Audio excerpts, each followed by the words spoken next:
Okay, good evening, fellow insomniacs and people who can't sleep or just need a voice there to calm them down and relax them.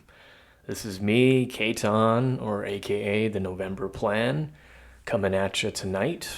I have a book that I'm going to be reading for you so you guys can get relaxed, feel comfortable, and get ready for bed, or at least start falling asleep, eyelids heavy, closing your eyes, just listen to what I have to say.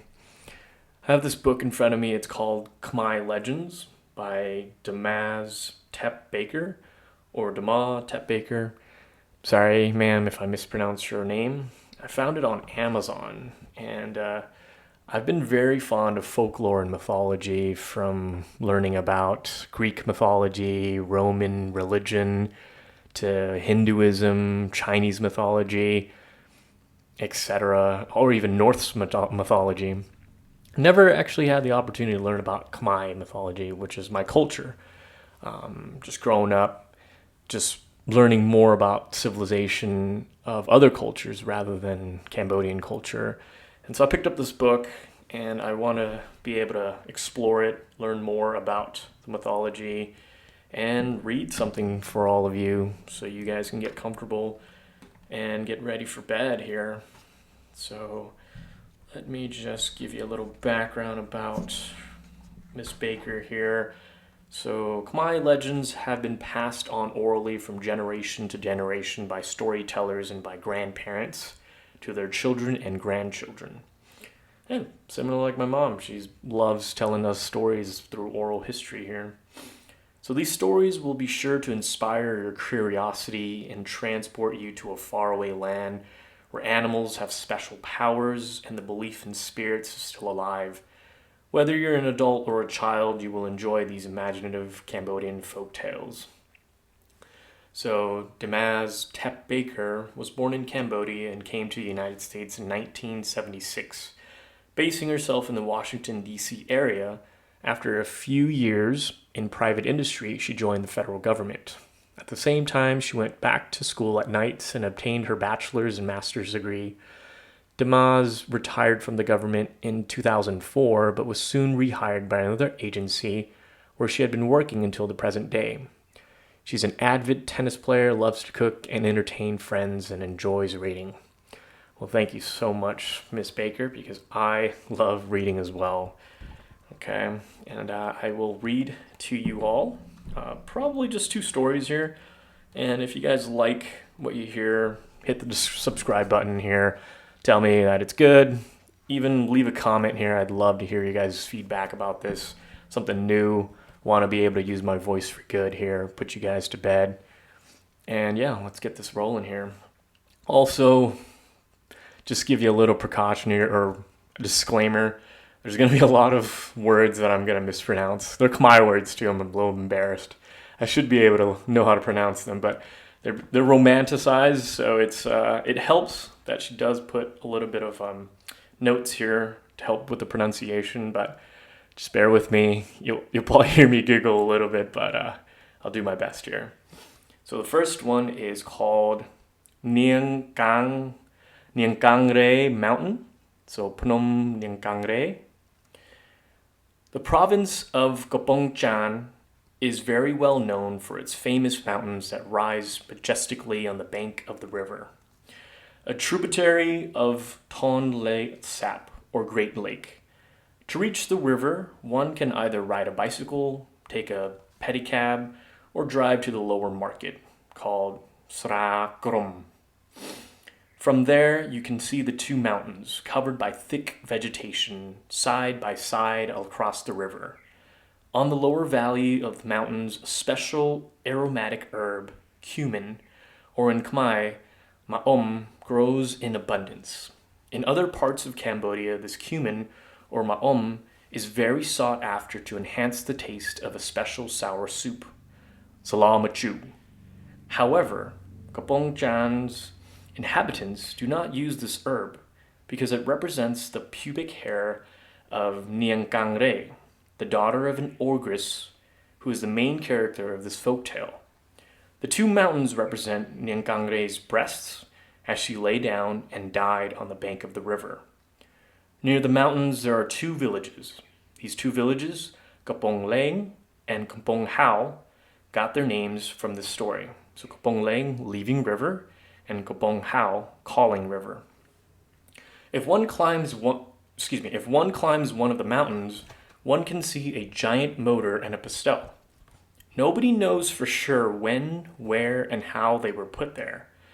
The story is that before settling down in this region, newcomers must find the motor and pastel and perform the ritual of pounding the rice. Then the spirit of Nakta, who guards the mountains, will help them defeat all diseases that infest this area, and they will have a long and happy life. What follows is the story of how these mountains and rivers were formed. Once upon a time, there lived a very wealthy businessman called Satay. He and his beautiful wife did not have any children. One day, they both decided to make some offerings to the spirit, or Nakta, in Cambodian, that lived under a sacred tree, Doeum Chhrey. They had their servants prepare many dishes, including chicken, pork, beef, vegetables, drinks, and abundant fruit. Both husband and wife took the offerings to the Nakta and asked the spirit to provide them with healthy children. Soon after, Lok Satay, Mr. Satay, and his wife were blessed with 12 beautiful girls. They both loved their daughters very much and lived happily for a while. Suddenly, Satay lost all his fortune, so that he and his wife were no longer able to provide food for their beloved children. Every night, Satay and his wife try to find a way to overcome this insoluble problem. "We are no longer able to raise our children," Satay said to his wife. "There's no solution but to abandon them. But I am sure that the Nakta who helped us have these children will look after them," Satay continued. After many nights of sadness and tears, his wife finally gave in. With broken hearts, Satay and his wife took their children deep into the forest, and while the children were asleep, abandoned them.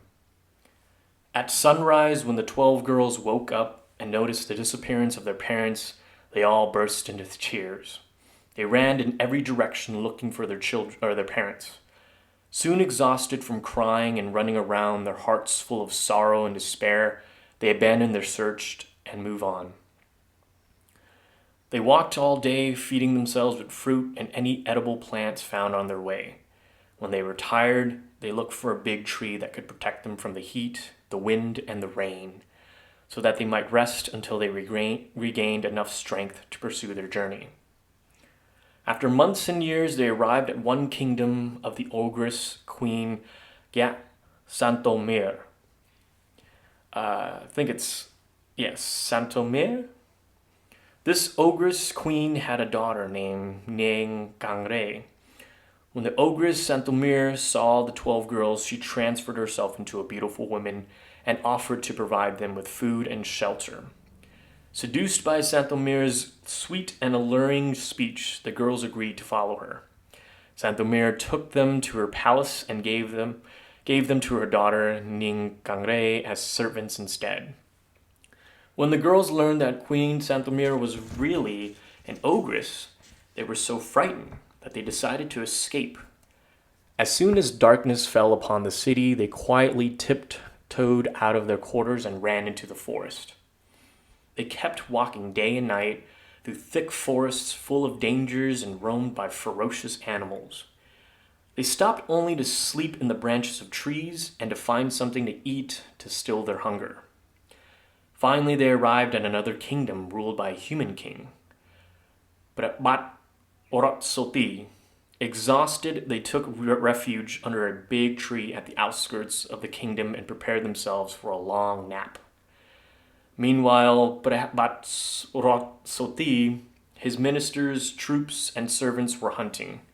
It was a very hot day. The heat was almost unbearable. Around noon, the king called his people for a midday lunch and a little rest. They came upon the tree where the 12 girls were napping peacefully. Although their clothes were ragged, the girls were still very beautiful. Seeing them in such a state, the king took pity on them. He summoned his ministers and servants and ordered them to take the 12 girls to his palace, with orders that perfumed baths, beautiful clothes, and jewels be given to them. After they were fed and clothed, they were taken to the king's private quarters. The new outfits, coupled with exquisite jewels and coffers, had transformed these girls into heavenly maidens, so they resembled the lovely Apsaras who reside in heaven. Their beauty enchanted the king, who immediately fell in love with all of them and took them as his wives. Oof. In the meantime, Santomir, having discovered the disappearance of the girls, sent her troops looking for them. When the troops brought back the news that the 12 girls had become the king's wives at the other kingdom, Santomir flew into a rage. She was determined to destroy them. That night she transferred herself into a beautiful woman, more beautiful than any of the 12 girls, and set out to meet the king. But Rotsoti fell in love with Santomir when he saw her. Without hesitation, he asked her to be his wife, and she accepted. After a few months, Santomir pretended to be ill. In connivance with the king's sorcerer, she told the king that the girls had bewitched her with the evil eye, and that she could not recover unless the girls' eyes were removed. Obsessed by his new wife, the king ordered his servants to cut out the eyes of the 12 girls, but the youngest one, NeangKal, had hidden, and since the king's men had not counted the girls, she was spared. The king sent them away to live in a cavern, unaware that they were all pregnant. Santomir collected the eyes, put them in a silver bowl, and sent it to her daughter's palace. Each girl gave birth to a child who was dead. However, the youngest and most intelligent girl, NeangKal, gave birth to a beautiful boy whom she named Retisen. NeangKal managed to raise her son until he was old enough to go out and look for food for them. She told her sisters that he was an orphan. Young Retisen went outside the went outside the cave and played with other children. He was so clever that he made enough money to buy himself a rooster and engaged in cockfights in which his rooster almost always won. With his winnings, he bought food, clothes, and other necessities to make life in the cave more comfortable for his mother and aunts. Retisen grew up to be a very handsome young man. His reputation as a clever and good-looking young man reached Queen Santomir, who had him followed to the cave. When she discovered that Retisen was indeed NeangKal's son, she immediately set out to destroy him to prevent him from taking over the throne in the future. She called her best servant and confidant and said, "My good friend, go to the stable, arm yourself with the fastest horse, and take this sealed envelope to Retisen. Tell him to hand carry the envelope to my daughter, NeangKal, at my other kingdom." The letter was written as follows: "To my daughter, if Retisen arrives at night, kill him at night. If he arrives in the daytime, kill him in the daytime." The dispatcher had no difficulty in finding Retisen, who obediently took the letter and the horse. He then bade goodbye to his mother and aunts and began his journey without knowing that he was carrying his own death sentence. The travel was long, treacherous, and eventful. One day, feeling completely exhausted, he made himself comfortable under a big tree and fell soundly asleep. In the meantime, Entre, foreseeing Santomir's cruel purpose, sent a hermit to save Retisen's life. The hermit walked to the tree, opened the pouch containing the deadly message, tore it up into pieces, and wrote a new one saying, "When Retisen arrives, marry him at once." Having done that, the hermit sealed the letter, put it back in the pouch under the horse's neck, and left. Retisen woke up refreshed. Joyfully, he continued his journey in search of NeangKal. He finally arrived at her kingdom and asked to present the letter to her. After having read the content of the letter, NeangKal was full of joy and ordered her ministers, servants, and the whole population to celebrate this happy occasion with all the pomp and magnificence it deserved. After the festivities, NeangKal proceeded to show her husband her kingdom, her palace, and her people. One day, when they arrived at a small house within the palace, she hesitated. Noticing her hesitation, Reticen asked, "Dear wife, why are your hands trembling? What is there in this house?" To which NeangKal replied, "Beloved husband, in this house there is a silver bowl containing the eyes of the 12 wives of my stepfather. But in the same bowl there is a small bottle that contains a potion that can restore sight to the eyes when they are returned to the faces of the women. There's also a magic wand that can create mountains, seas, or whatever you desire." Reticen was deeply saddened by this news, but tried to hide his emotions from his wife. At supper, he ordered a sumptuous meal with wine, music, and dancing. They ate and drank until they were exhausted. At midnight, after having made sure that his wife was sleeping soundly, he stole the keys to the secret house, opened it, and took the silver bowl, the potion, and the wand. He quickly returned to the palace, kissed his wife lightly on the forehead, whispered a soft goodbye to her, and left. On his long journey, he met a hermit, the same one sent by Chhrey previously. The hermit said, "My dear son, take this branch with you and keep going forward. If your wife catches up with you, just drop this branch. It will create a river between you and her. Go on, my child." Reticen was very grateful for the old man's advice and the precious gift. Without delay, he mounted his horse and continued his journey toward his father's kingdom. He was many hundreds of miles away when NeangKal woke up and noticed the disappearance of her husband. She called all her ministers, confidants, and servants, set forth in search of Reticen. After several days, she caught up with him and begged him to come back. Ignoring his own sadness at the sight of his wife's distress, Reticen regretfully dropped the branch on the ground. This place is now known as Kampong Chhnang, Trapang River. Suddenly, waters rushed from every direction, creating a big river separating him from his wife. NeangKal called her husband in vain from the other bank. This place is called Kampong Chhnang, Calling River. Tears poured down her cheeks when she realized that he would not return to her. She told her ministers, servants, and confidants to go back to the palace. In despair, she lay down on the bank of the river and died. Legend said that the spot where she died raised 2 mountains representing the breasts of NeangKal, whereby the name of Mountain Kangre. Fighting his sorrow, Reticen waved his magic wand, which carried him high in the air with his horse toward his father's kingdom. When he arrived, he denounced Queen Santomir's cruelty. The latter was later killed by the king's men. He ordered his mother and his aunts be brought back to the palace, where he restored their sight and their former status as the king's wives. After having done all that, he bid goodbye to his father, mother, aunts, and left to become a Buddhist priest. It was believed that Reticen was Buddha's reincarnation. Ooh. Very nice, very nice. Okay, well, what do you guys think about that story? Let me know. Okay, I believe I have time to read you another one here. This one is going to be filled with a lot of different words, difficult words. So again, please bear with me. But I'm loving these stories, these mythologies. I actually remember seeing a movie that was based on this legend here of NeangKal. It's like an old Cambodian movie. I don't know the title. Might be the same title, might be a different title. Okay, so this next one is called The Pond of the Hidden Plough.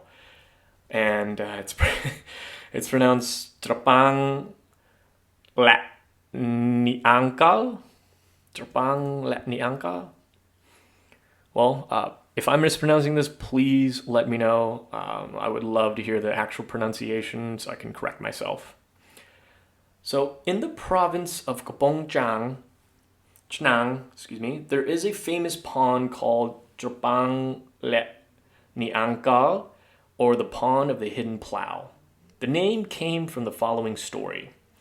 In the village of Roller, oh my goodness, Roller Fire? This sounds Arabic now for some reason, but I'll keep going. There lived an orphan. Nobody knew what had happened to his parents and grandparents, or whether he had any brothers or sisters. He had no known relatives in the neighborhood. In Cambodia, orphans usually seek refuge at the temple, where the monks teach them to read and write. This orphan found himself a sponsor, an old monk at the temple called Demaz. As he seemed to be an honest boy, the old monk took pity on him, gave him shelter, and tried to teach him, but the boy showed no progress in his learning. He was unable to go beyond the 11th letter of the Khmer alphabet. If a new lesson was thrust upon him, he forgot the old one. Every day he tried to recite the alphabet, normal, up to the letter I, ooh. But his memory failed him. In arithmetic, he was at a total loss. He could either add nor subtract. All day he kept reciting I, in a loud voice to such an extent that he became known as Jiao I, or I boy. Many years passed. The old monk, his master, was very discouraged by all his efforts for this orphan. He said to himself, Jiao I cannot learn anything other than 11 letters of the alphabet. However, he has demonstrated a deep respect for elders. Moreover, he is honest and loyal. I should not complain. The monk then summoned Jiao I and said, I boy, you came to me at an early age. Now you've become a grown-up young man. I've tried everything I could to teach you all these years, but to no avail. You seem to have a limited capacity to absorb reading and writing, but you possess other qualities such as the ability to listen to people and to take orders graciously. You are also loyal, and you have learned the virtue of respect for your elders. He then thought for a moment and continued, But you cannot live and depend on me for the rest of your life. I'm going to introduce you to a friend of mine, a high government official. The king has high esteem for this man. He may be able to find you a job. I listened to his master obediently and said, Lokta, which is grandfather, I will be very pleased to do whatever you want me to do. I know that you are very concerned about my well-being and my future. You have always been good to me and looked after my interests with a kind heart. After I had packed his few belongings, he and the monk left the temple for the government official's home in the city. When they arrived, the old monk introduced I to his friend. Honorable friend, I have brought you this very capable young man to serve you and your family. Please give him a chance. Teach him as much as you can. He is very loyal, honest, and eager to learn new skills. If by mistake he misinterprets your orders and tasks, please forgive him. For all the years I have watched him grow under my roof, I can assure you that he never makes a mistake intentionally. The government official thanked the old monk for bringing such an honest young man to serve him and his family. Years passed. I lived and served his new master and family devotedly. His conduct was beyond reproach. However, his new master also realized I had a very limited capability for learning. He was still unable to read or write. This handicap had prevented him from finding a better job in the government. Realizing that he could not find a good job, I decided to leave his new family and go back to the temple to become a monk. He bade goodbye to his master and his family and went back to the village where he used to live because he lacked learning skills. He was ordained only to the lowest rank of the priesthood. In his old age, he became known as Lokta I, or Grandfather I. The Buddhist community provides materials such as Buddhist robes, sandals, tea, sugar, incense sticks, candles, all materials needed for the strict observance of Buddhist rites. Well-known monks are usually inundated with gifts of various kinds from their followers, as well as an abundant food supply all year around.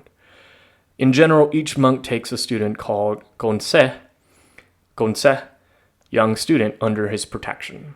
The student takes care of the monk's property and daily maintenance tasks, such as cleaning, cooking, and distributing excess supplies to the poor in the village, if any. In return, the monk teaches the student how to read and write and other skills necessary for him to get a job in the community or in the government.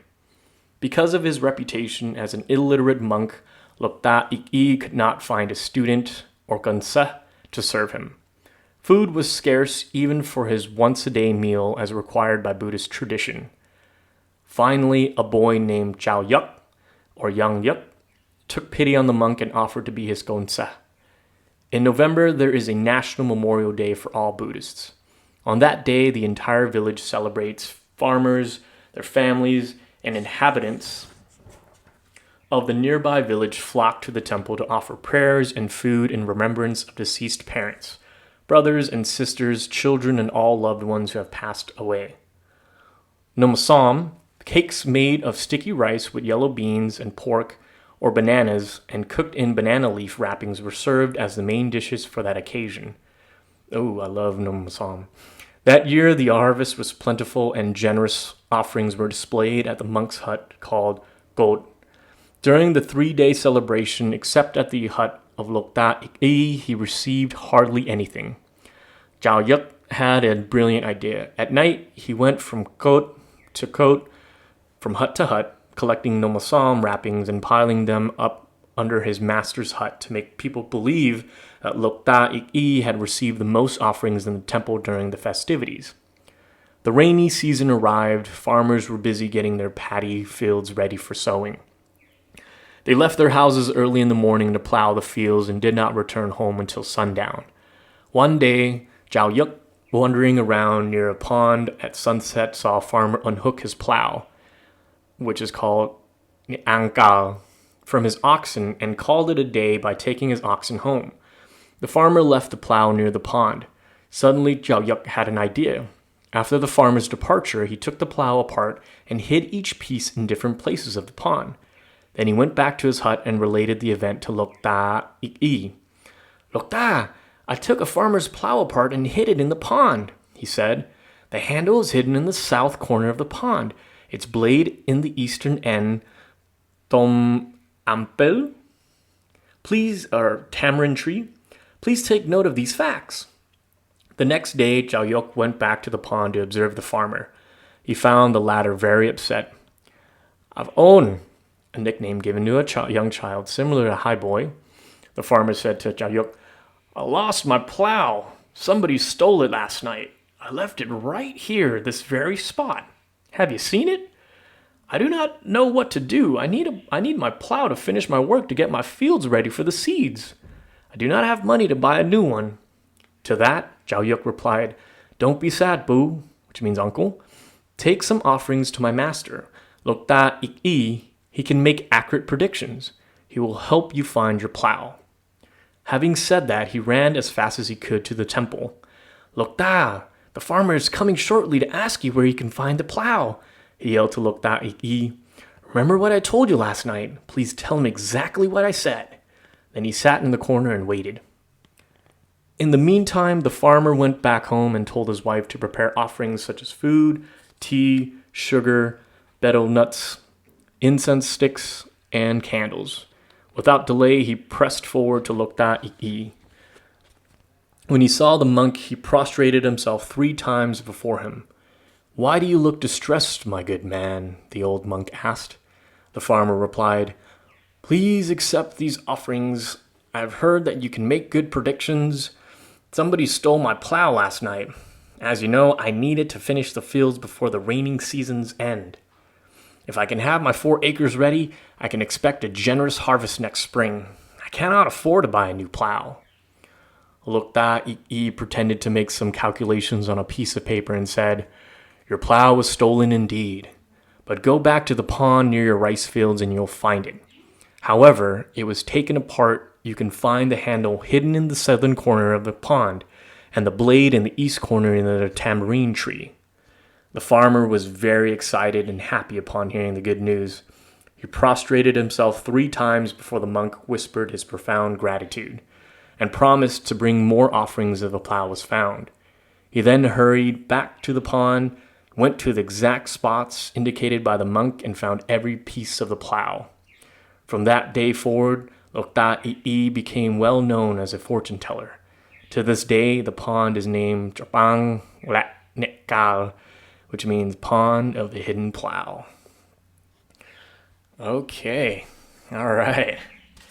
That is the end of the 2 stories here. There's a few more, but I think these 2 stories were enough here. I gotta brush up on my Cambodian as well. But thank you guys for listening. Wish you guys a wonderful evening. Have a good night. And let me know in the comment section what you guys think of these stories, and I'll continue to read them for you so you can have a wonderful, blessed evening. All right, thank you guys. Bye.